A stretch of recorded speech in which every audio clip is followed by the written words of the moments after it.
All right, teammates. We are back once again. If this is your first time listening to the Move Swiftly podcast, welcome to the number one podcast on innovative teamwork. Been number one for several years and running with zero, hear me clearly, zero plans of slowing down. Today, we are, well, first of all, for my regular listeners, you guys already know how we get down right to the point and whatever the challenge is, whatever the struggle is, whatever the obstacle that you may be going through right now. We're here to indirectly tell you you are not going through it alone.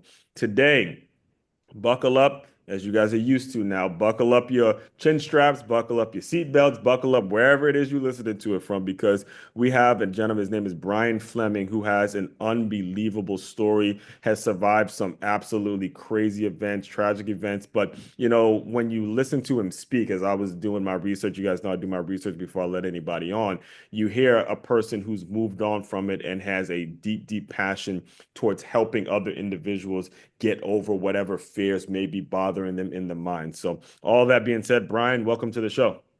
Hey, thanks for having me.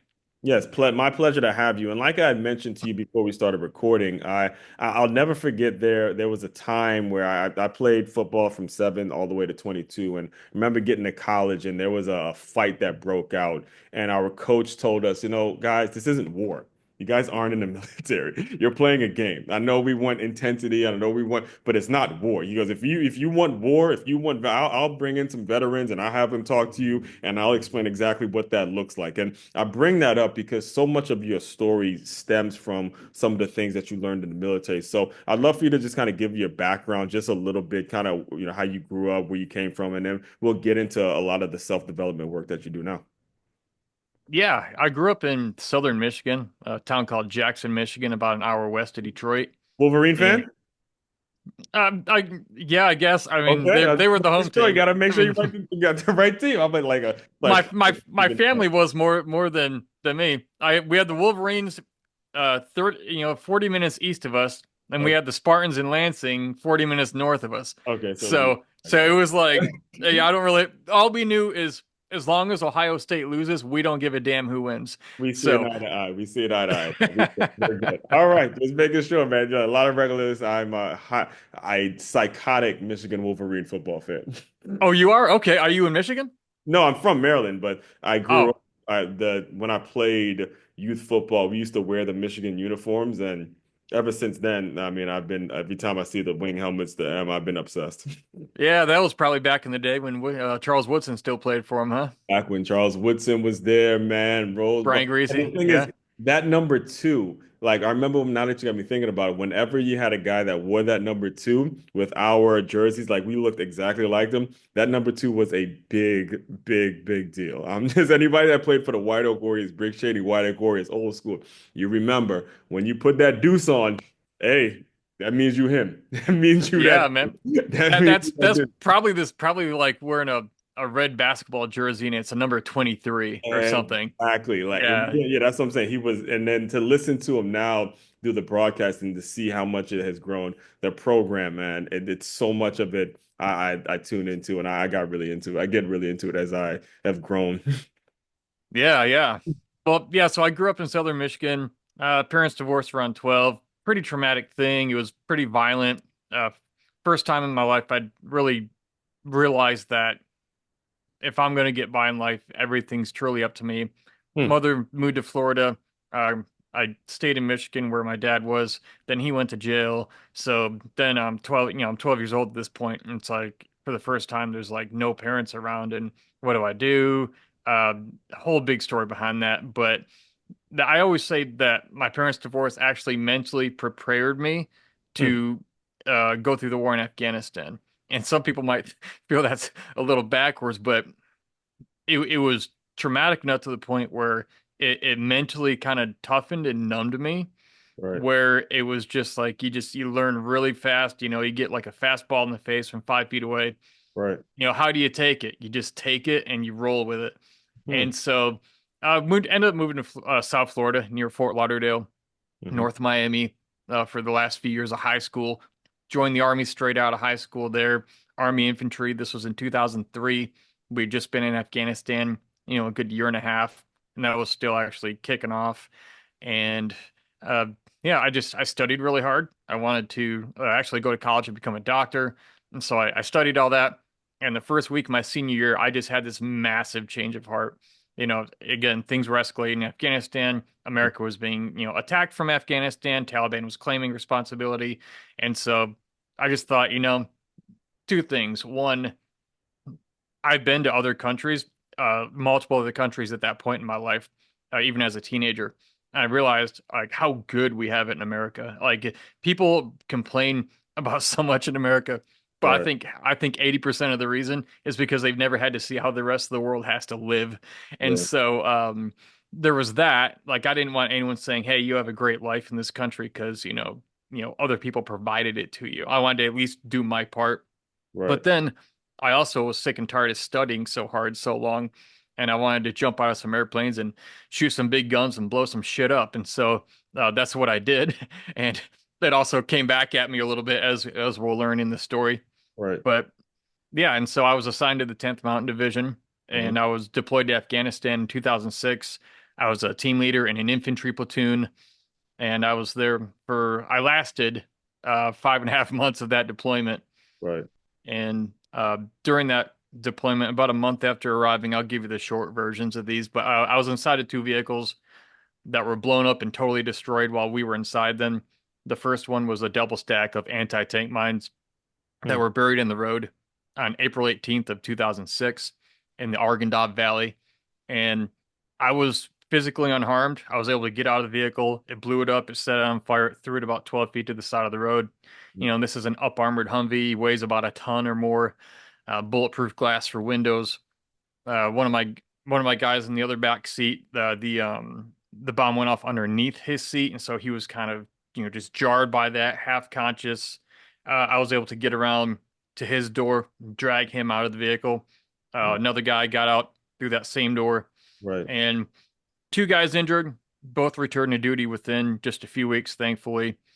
And then I had this crazy idea that I wanted to change my job from infantry to what's called EOD, which Hmm. is explosive ordnance disposal. Basically, they're the bomb squad. If it blows up, it's their business. If you see that guy running, you'd better be in front of him, that kind of thing. Right. Now, why I wanted to do that after being inside a vehicle that got blown up already, like a month prior, I have no idea what made me want to do that, but I got pretty infatuated with what that job and what they do. Hmm. And so I had I had a mistake on my medical records. It said P3. I thought, what does that mean? And they said, well, it means you're physically unfit for duty. Now, I was 21 years old, best shape of my life, running up and down mountains, fighting Taliban every day. Um, Certainly beyond fit for duty. And Hmm. so I had to go to Kandahar to get reevaluated by a doctor there because there wasn't one on our small base, our FOB. And so I was on my way to get that medical thing on my records fixed, and we got 2 miles from the main gate to Kandahar Airfield when a suicide bomber drove a minivan straight into my door of my vehicle and exploded. And I woke up laying in a ditch on the side of the road on the side of Highway 1 in Kandahar.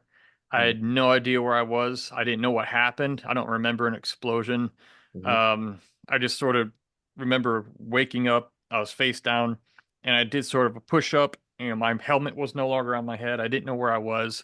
I thought we were in a gunfight, but nobody was shooting. Hmm. Um, and then I thought, well, where's my weapon? Well, my Right. weapon, was still in the vehicle, and I didn't know it. And you don't go anywhere without your weapon. That's like walking around without an arm. And Right. so, um, me and my gunner were both injured. I had second degree burns on my face, third degree on the back of my neck, as well as both my hands, and got medevaced out. Spent a year and 2 months at Brooke Army Medical Center in San Antonio, Texas. Burn treatment, Whole reconstructive year surgery. of the whole year of being in the hospital. In and out, yeah, for between in and out and surgery and everything else, inpatient, outpatient, it Right. was about 14 months. Right. And yeah, they had to scrape my skin off with razor blades while I was awake and conscious. That was probably the worst part of it. It's called debridement. I heard And that. I was cringing as I was hearing you talk about that. yeah, if you get severely burned, they have to, to get all the charred. dirty, burned skin off, or you can die of infection. And Mhm. they don't put you out for it because, They can't. Right. well, yep, well, they don't want to sedate you too much because you could slip into a coma. Right. But also you can go into shock from the pain, so they have to do it fast. And it took about 30 minutes, which felt like eternity. Yeah. And yeah, that's the quick version of a major life event I've had take place. Yeah, well, first of all, I have to commend you and show my appreciation for your transparency from, growing up, dealing with a divorce, moving from certain places, and, being able to sustain that because I know that would break a lot of people. But what I do want to get your thoughts on, because we are recording this in a political landscape that is so divisive. It's a political landscape, especially if we're talking business owners, we're talking people that are always, for some reason, always finding an excuse. And again, I'm not going to sit here and ask you who you voted for or what party you want, because I personally don't even like the two-party system as it is. I would prefer everyone kind of has a mindset of I'm going to do my part to help the country because it's the country that I love and it's the country that I serve. It's the greatest country in the world. We're so blessed to be here. So Yeah. I'd love to hear when you're able to get yourself back together. This is stuff that I've learned through, whether it's through friends, even, I do every Sunday, I do it's a Stay Hired Sunday with a former veteran that talks about getting jobs for former veterans. How are you able to now adjust to life when you have lived through something like that, adjust to it to the point where you're actually publicly saying these things and publicly telling this story that I'm sure it took some development on your end to actually say it and speak it in a public fashion. Yeah, it's interesting. I've been a professional speaker for about 17 years now Right. since getting out of the hospital. Right. Yeah, and the thing is, I never planned on talking about it. Uh-huh. In fact, I always thought it would be kind of stupid because, well, one, who cares about my story? And two, um, I was around so many guys who were so much worse injured than me, so Hmm. much worse off that I thought, well, gosh, I mean, my buddy who was burned on 97% of his body, third degree, like, what the hell do I have to talk about? Like, Hmm. I can still walk around. I still look normal. For about 8 months I didn't, but then my face healed.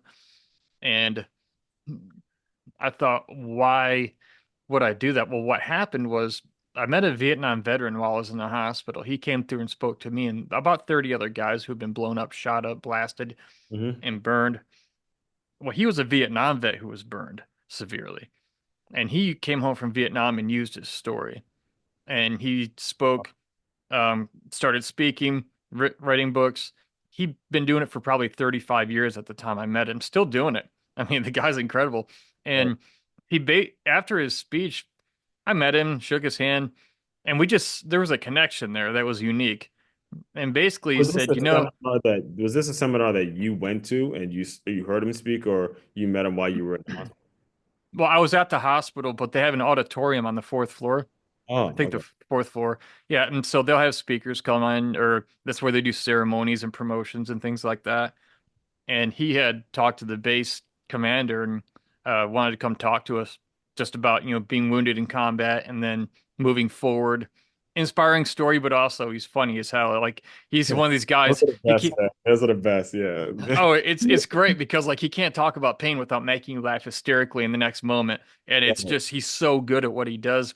And he Yeah. basically said, Brian, if you're interested, I'll show you how to do something with all this. And I Huh. had no idea what he meant. But when I say meeting that guy changed my life, that's an understatement. Meeting that guy changed my family tree.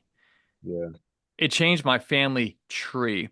It gave me a purpose in life and an ability to, in business, produce financially on a level I never imagined was even possible. I didn't know anyone did that. Right. And then you look at what you can get paid for a 30 or 60-minute keynote speech. Oh 1,000%. my God. I mean, I was making more in a speech than my parents used to make in 3 months. And that was without writing books or knowing anything about business or, product sales, services, anything like that. It was like just the fee. And I thought, wow, I can provide for my family, even though with like my head injuries, because I had head injuries. I couldn't tell you what I ate for breakfast 5 minutes after eating it. it was that bad, my traumatic brain injury. Exactly. So like it was that there was headaches every day. I had some hypervigilance, like just, stuff you would expect. Mhm. So that would make it very difficult to just be in a traditional role at a job. Like I would have made it work, obviously, but The challenge, being like able day-to-day challenges would have been incredibly tough, because again, being around that and understanding what you've actually lived through and then being around that mindset that is taking these things for granted.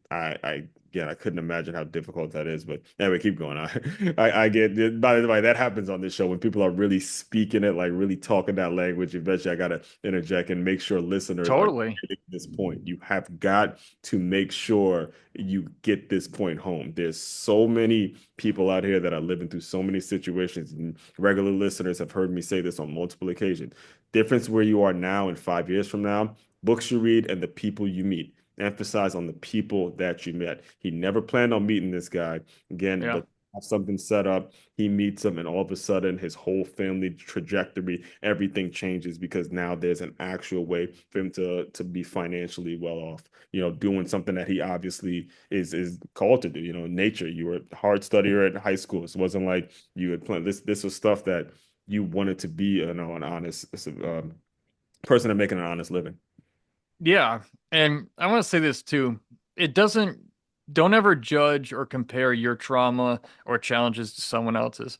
I have a lot of people say things like, wow, Brian, you know, I grew up in an abusive household and got molested 93 times before I was 12 years old, but boy, I've never been attacked by a suicide bomber. And I'm thinking to myself, oh my God, like I would rather go back to war and have that happen than to go through what you've been through. Now you wouldn't believe some of the, well, you would believe some of the shit people have been through. And people oftentimes look at someone they see as worse off and they go, wow, they downplay their own. And you shouldn't do that. Don't downplay your own experiences. We tend to do that, but don't discredit what you've been through and what you can take away from that because you're kind of cheating yourself. So I just Exactly. want to say, I want to say that because that's a very common thing. Yeah, and it's a Now, what? result. It's a result of what I was telling you before. These two party, these making you feel like you got to be separate. Listen, we all have drama. We all have difficult things that we live through. You Yeah. comparing your drama to somebody else's drama does no good for you. It does no good for you. Figure out how you could work together to do your part to make the country better. Again, this is why I trash that system in so many different ways. You wouldn't even, we would probably be on here for another 2 hours if we were to go down that route. Go ahead. I agree. So I'll tell you what the turning point was though. Uh, Dave Reaver is the guy's name, who taught me how to speak. He About a month after meeting him, I got a call from his secretary. She said, "Hey, Dave's doing this event up in Manhattan, Kansas, right outside Fort Riley, the Army base." She Mhm. said, "He'd like to have you come to the event." I said, "Okay, well, military doesn't pay me much. Plane tickets are expensive." She goes, "Oh, don't worry, we'll cover everything." I said, "You'll pay for it? It's free?" She goes, "Yeah, we'll fly you there for free." You go. I said, "Well, I grew up poor, so free is good. You offer me something free, I'm going to take it." And I did. Damn good. Free sounds damn good. And so what happened was I didn't realize how many people were going to be at this event. Well, I was sitting in the front row, didn't really see it all filling behind me. Mhm. And Dave's up there speaking 20, 25 minutes. He's halfway through his talk. He looks right down at me and points at me and goes, "Brian, come on up here. Tell him about yourself." Now I'm still in burn bandages on my hands. My face is still pink from the second degree burns. Oh, And I get up and he hands me the mic and he says, "Take 2 minutes and tell him what you've been through." It's like, "Hey, I'm Brian. I got blown up, wrong place, wrong time. I guess I'm still here for a reason. Go for it, I guess." I don't like worst motivational speech. And like but these totally, was the audience wasn't former military, but these just audience of just like business it owners. was it was people from the surrounding area, as Mhm. well as probably a lot of military families because it was right outside a military base. Mhm. And so I just said, "Hey, I'm Brian. I got blown up. I guess I'm still here for a reason. I don't know. Go for it." And I didn't think that 2 minutes was really anything Mhm. until I stepped off stage. The moment I stepped off stage, my life changed. Right. It was a 1 degree shift. It was little, but it was huge. Hmm. It's like in land navigation. If you're navigating a mile and you're 1 degree off, it's like, oh, you're 10 feet away from the target. But if Right. you're going 1,000 miles and you're 1 degree off, you're going to be probably 200 miles away from your target. Right. Now, this actually worked to my benefit and in my favor. And here's my point. I got off stage, and this young lady who was in her mid 20s, about my age, she walks up to me, didn't even tell me her name. She just puts this on me. She goes, "Hey, Brian, um, I was I was also hurt. I was raped and molested growing up several times, Mm. and then my boyfriend was also abusive, and then we just broke up last month. And a couple weeks ago, I tried to kill myself, but I failed." And she stopped, and I'm just like, oh my gosh, like I'm so sorry. Like I'm thinking, like, what do I say to this person? I didn't have any advice, but then she said this. She said, "But you know, Brian, if you can make it through all that," referring to Afghanistan, she goes, "I think I can get through my thing." Hmm. And she thanked me for being there that day, and she left. I've never seen her since.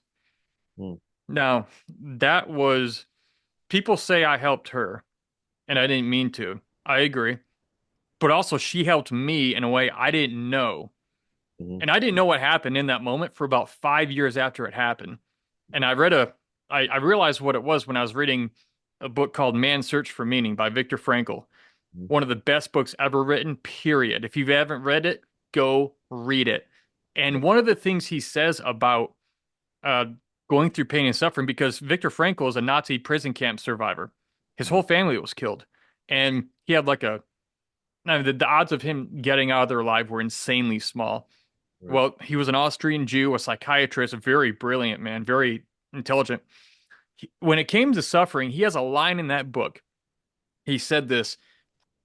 He said, "In some ways, suffering ceases to be suffering at the moment it finds a meaning." And I'll say that again. In some ways, suffering ceases to be suffering at the moment it finds a meaning. So, what happened in that moment when I met that lady was I discovered a shred of a sense of meaning in my suffering because it had helped her. I thought, wow, like I wouldn't have been here today. Who knows? Maybe she would go home and kill herself or try it again. Right. I don't know. But I went to Dave after the event and I said, I don't know what just happened. I said, but I have to do this. And Right. he said, don't worry, I'll show you. It wasn't like, hey, I'm thinking about exploring public speaking, Right. adding that to my career path so I can make more sales and blah. Like, no, it was like, I don't know what just happened. I have to do this. Will you help me? I'm gonna do it or die trying. Will you help me? It was Right. something that came out of me that I didn't know was inside me. Right. And it was redeeming for me, but also the reason for that is because there was redemption for her to an extent. Right. And what's even cooler is that people who are standing around observing an interaction like that, they also benefit from watching it. Isn't Exactly. that amazing? Exactly. And I tell folks all the time, I do a lot of takes, I do a lot of public speaking, and I tell people all the time, it's because there's a point where you don't feel like you're by yourself on these stages. You don't feel like you're by yourself behind these cameras. You know what you're doing is actually helping somebody save their life. And it's not a essence of being cocky or feeling like you're God or anything like that. It's genuinely Yeah. putting my heart into it. And I know that it's not just me. It's also my grandma. It's also a coach I had. It's also the people that have been in my life that I know are with me regardless, are going to be with me sort of in spirit. So, when you get to that point and you have that, absolutely, that's a life-changing thing that she told you. Walk us through how you were able to now, or how is David, right? The one that helped you like create the business. Dave, yeah. Dave, right? Walk us through how you get to that point, and then eventually you're able to turn it into something that is now a full-blown business. And this is kind of this is what you do now for close to 2 decades at this point. Because I know that's another challenge is getting in the speaking business. I know is a challenge in itself and figuring out Yeah. who you're going to work with, what gigs, you got to do some free stuff. You got to do a lot if you're going to make it in the speaking business. Just putting it out there for you guys now. So you better have a story that you really truly believe in. Yeah, well, I had a very I've had to work for everything. I'll preface it with that. Like Mhm. everyone else, I did have a unique advantage of a guy who wanted to help me share my story. He was is very successful at speaking. Mhm. And what he did when I got out of the military was I went to work for his company during the week, and then I would travel with him on the weekends, and he would put me on his stages for, 5 minutes here, 5 minutes here, 7 minutes there, 6, 7 minutes. And the thing is, every time I got on stage and told my story, I got better in Yep. two ways. One, at speaking, but two, I got better up here in my head and here in my heart. I Mhm. got better as a person, little by little, like letting pressure out of an air tank, that release valve, that little by little. Right. So now he did that for me, but I still on the side had to start booking my own gigs Mhm. and doing my own thing. And that only lasted the first, 9, 10 months, about a year. And then, it was time for me to jump out of the nest and sort of fly. Mhm. And so the big thing is this. It's like any other business. People pay money for value. You have to provide value, which means, and value always comes in the form of solving a problem people have. Mhm. So in speaking, it was, well, what problem do people have? Well, people have trouble overcoming challenges. They have trouble being resilient. I had to look at, I would go to the Speaker Bureau websites before I even was represented by them. I am now, but I would look and go, what are like the biggest topics they have? Because those are businesses and Right. they only book topics that make money because they're a business. Right. I would see things like leadership, teamwork, uh, things like that. I would say, okay, well, resilience is kind of my message. Mhm. How can I adapt that? Well, I started getting booking, creating talks and getting booked on how to be a more resilient leader, how to be, how to create resilient, productive teams that win more. So Mhm. I was taking the topics that are already being paid for and in demand, and I put my unique spin on it, my own angle, which is what you have to do to stand out. You have to have your own angle, like your own. You can do the same thing as everyone else, but if you have a very unique way or brand of doing it or an angle, like, oh my God, like it's like you become a category of one if it's really good. It's almost like you had mentioned when that 1 degree turn may not seem like a lot, but a lot of us, again, content creators and speakers, we're speaking on very similar topics. But if you want to really last and go the distance, so to speak, is you have got to have something unique because there's so many out there. And if you're not unique, again, you're just gonna get lost in the shuffle. Yeah, and one thing I would do is like I would make it like glaringly obvious. I'm Mhm. like, all right, I got injured by a suicide bomber. Crazy story. It is a little over the top of a story. Like, wow, that doesn't really happen to people, thankfully, but it did me. So I'd start integrating that into my marketing messaging. Like, a suicide bombing survivor talks about overcoming challenges. Mhm. Or suicide bombing survivor talks about the three biggest ways to overcome, your worst challenges or something, like, because it's instantly within credibility of my story. I use my story as the foundation, but my talks are not my story. My story is only the first maybe 10, 12, 15 minutes of my talk. The rest of it's actual content. But when when I would call a military coordinator and say, "Hey, my name is Brian Fleming, formerly Sergeant Fleming. I was a team leader with an infantry platoon with the 10th Mountain in Afghanistan. I was injured by a suicide bomber. I'm a Purple Heart recipient." And I would say, "Hey, do your soldiers, do your service members and their families ever deal with, post-traumatic stress and marriage issues after coming home from war? That is a really big problem, and you're looking to try to help them with that." Well, Right. these are what I call "hey, stupid" questions because yes, obviously, I know all the problems they deal with because I was one of them and I have a family. And so I would say, well, despite being injured in combat, coming home, recovering a year and 2 months at the hospital, I've now moved forward in life and I've learned a lot of lessons about navigating through post-traumatic stress and keeping your family together after coming home from war. Would you like me to come talk to your service members about that? and I've been, married, this whole time, and I still am, almost 20 years now. Right. It's almost like it's like a they would feel stupid to say no Right. because of how I framed it. I could just say, "Hey, I got attacked by a suicide bomber. I'd love to come talk to your service members." Mhm. But there's no value in that. But I attached my story to a problem I know they have, and I presented myself as a solution with a unique angle. Right. How to stand firm when everything around you is blowing up. That's my keynote speech. Yep. And my website, my speaking website is blownupguy.com. I actually looked blown up a lot more when I bought the website, and I don't anymore, thankfully, but it's easy to remember.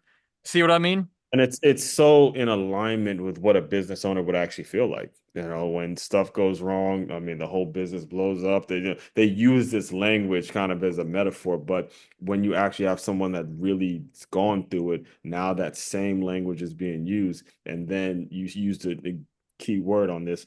How are you creating value? I hired a coach myself. Shout out to Dre Baldwin. He would always tell me, hey, no one cares about your story. They don't care about your story until you figured out a way to apply it to them and create value in their lives. That's just the Yep. game. All right. That is the The game. the way I say it, the way I say it, because I've mentored other people in speaking and sharing their story, All and right. you said it, you said half of it. I say nobody cares about your story. They care about what your story can do for them. It can do for them. Right. And And that's exactly it. that's exactly it. So, I do want to be very respectful of your time. Can you just talk to people a little bit about, what's next? If there's like an ideal client that may be listening, can you just talk to people a little bit about what you have going down in the future, how they can get in touch with you and all that good stuff? Yeah. I still do keynote speeches whenever they come up. I love doing it. I love talking to audiences. But more recently, I've actually, uh, over the past 14 or 15 years, I've actually been a copywriter. So writing words that sell. The better I got at writing copy, being a copywriter, the better my speeches got and the more bookings I got because I knew how to communicate my value in a clear and compelling way. So when the right people saw it, who I was trying to get their attention, they saw it and it connected with them. Yeah. So I do Just brought a that up because we live in an AI-driven world, and I've said it on multiple occasions. I have several guests that have come on and said AI is not going to solve all your problems. You still have to have actual human brain, human activity, knowing what to put in there and proofreading everything. yeah. AI is more of a tool to be Mhm. used by Right. business owners and copywriters, things like that. If you think AI is going to replace like these fun, like people have said, like, oh, copywriters are going to get replaced by AI. It's like, all right, are we going to replace our girlfriends with fake robot women? Good, Like, exactly. Work like like, uh, like, it just like makes the the people that use it a little more stronger in terms of how they use it. Because yeah, I'm yeah. someone that writes articles every day, and I had no time to actually, write so many and then proofread and all that. So I'll write the article, and then AI just kind of becomes just my proofread person, and I check it before it actually goes published. So it's you still have to have the human brain that actually is using it the right way. And plus, I grew up watching Terminator 2. Do we really want to put our hands in the future, Oh, our okay. futures in the hands of You brought robots? it back. Oh man. To me, You know, easily the best one right there. Terminator. You can't top that one, man. Oh Cyberdyne man, the guy systems. makes Yeah. all these metal, and next thing you know, the guy has swords for. I'm like, this is incredible. This is incredible stuff. Yeah. So what I'm doing now, basically, because I'm really, after all these years of traveling speaking, I really kind of hate hotels and airports and sleeping in both. And so I actually do a lot of copywriting now for business owners and companies. So in essence, I write words that make your business money because everything you sell more when you use words that resonate with people. And what a lot of businesses, a lot of company, what it doesn't matter what size you are, you could be a mega billion-dollar company or you could be a small business owner. You have to use the right words to talk about what you do, and you'll get more paying customers. What so many business owners do though is they see their product or service from their perspective, and that's a place where they know everything about it. And they forget that everyone else is basically in kindergarten. And if you talk about your thing on a PhD level to a bunch of kindergartners, you're drowning them out. They don't know what you're doing. But like I could say copywriting in all kinds of different ways. But the headline on my website for copywriting, I'm looking at it right now. It says, I write words that make your company more money. That's the first thing you see. So you know immediately what I do, a freelance copywriting services that grow your revenues. So it's being able to say what you do in a short, clear, compelling way, is it's a superpower. It's a Jedi superpower, So, and it's a learned skill. And so I do copywriting for businesses, and I love it. I've always been. I discovered I'm a word nerd after I got into speaking all those years ago, and I love words. I love playing with them. I love testing them, using them, helping people get more sales and get results. Just by saying the same thing they were saying, but saying it differently, like, "Hey, try it this way," and they go, "Oh my God, like we just made like another 5 grand this month," or "I just landed another client." Like one guy, he was a Black Hawk helicopter pilot, and he was getting into speaking.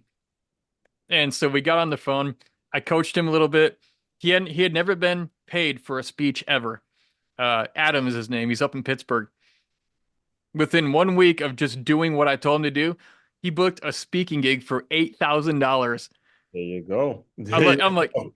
dude, it's in what you're saying. It's like, how are you saying it? Like, it's so fun to not just write the words, but to watch people get results like that. The results are incredible because I love when people are being transparent and they're able to share their stories and give of themselves fully because that's what this whole thing is really about. So, what's the best way for people to get in touch with you if they are interested in hearing more? Yeah, if you want to see actually what I've done in speaking, book me to speak, just go to blownupguy.com. It's really easy to remember. I'm a guy, I got blown up, blownupguy.com. Or if you're That'll interested, be in the show notes too, guys. So you don't gotta worry about writing it down, but you'll remember that one. yeah. And then if you want to have me write your copy for you, your ads, your emails, your headlines, your landing pages on your website, if you want your words to be right so you sell more, just go to copythatsells.co.co, copythatsells.co. Got it. And we will make sure all of that is included in the show notes as well. So, Brian, the way I close out all the shows, as I kind of alluded to earlier before we started recording, is I want you to use your imagination a little bit. Let's pretend you're back with senior year in high school. I'm actually in West Palm Beach now. So, you're out here, South Florida. You're in that place now where big grown adult decisions are going to be made. Pretend that that version of Brian is here in the Zoom room. Give him some words of encouragement, and we will officially close. Yeah, if I was talking to the child version of me right now, I would say stop being afraid to try things. And if you want to do something, just dive in and go for it. It doesn't matter if you screw it up a bit, you don't get it right. Like, just do shit. Like, just get out there and do it and help as many people as you can. And just watch the incredible things that start to happen in your life. And then don't ever stop.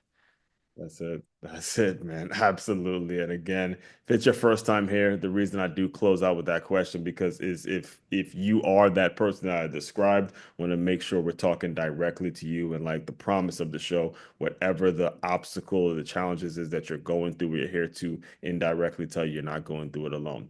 All that being said, fellow teammates, continue to move swiftly. We will talk more soon.